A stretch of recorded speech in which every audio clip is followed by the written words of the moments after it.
తమిళనాడు ముఖ్యమంత్రి స్టాలిన్ గారు ఆరంభించారు, చర్చను ప్రారంభించారు. అంటే దక్షిణాది రాష్ట్రాలలో జనాభా తగ్గిపోయింది, అనివార్యంగా ఇది మన కుటుంబ నియంత్రణను పూర్తిగా అమలు చేసినందువల్ల అనేటువంటి అంశాన్ని పెట్టాడు. అందుకని ఇక్కడ జనాభా తగ్గిపోయి సీట్లు తగ్గుతాయి, ఉత్తర రాష్ట్రాలు పెరుగుతాయి. ఇది ప్రధానమైన అంశం. అయితే మొట్టమొదటి ఇప్పుడు ఆయన ఒక అడుగు ముందుకేసి బీజేపీతర 7 రాష్ట్రాల ముఖ్యమంత్రులను కూడా ఆయన సమావేశాలు ఇస్తూ ఉన్నారు. సరే, మనమేమో మన పార్టీగా సరే మనం జాతీయ స్థాయిలో ఇంకా మనం దాన్ని పూర్తి స్థాయిలో చర్చించకుండా మన రాష్ట్ర కార్యదర్శి వర్గాలు అనుకున్న మేరకు ఈరోజు రౌండ్ టేబుల్ జరుగుతాం.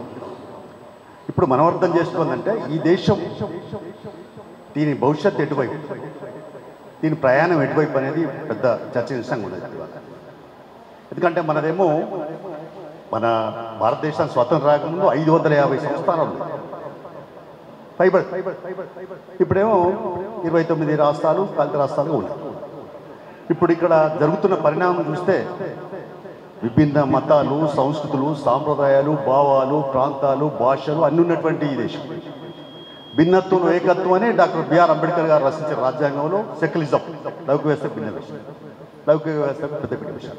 ఇలాంటి నేపథ్యంలో ఈ రాజ్యాంగాన్ని ఇదివరకు జమ్మూ కాశ్మీర్ 370 ఆర్టికల్ రద్దు చేశారు. వీళ్ళు ఏ చేయరని కాదు, ఒక డేంజరస్ మాత్రం ఉంది, ఒక అపాయం మాత్రం ఉంది.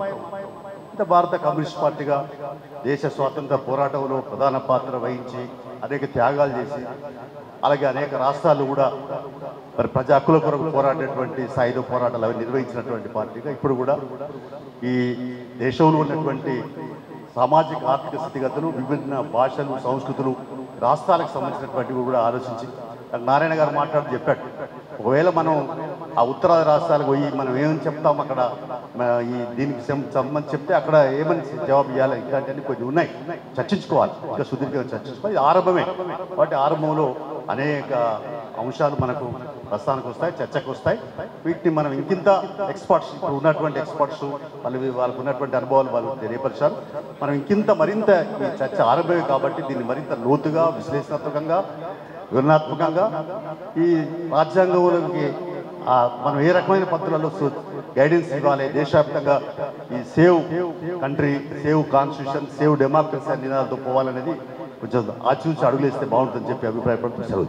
Please subscribe to the channel and download the Politicos app from the links in the description.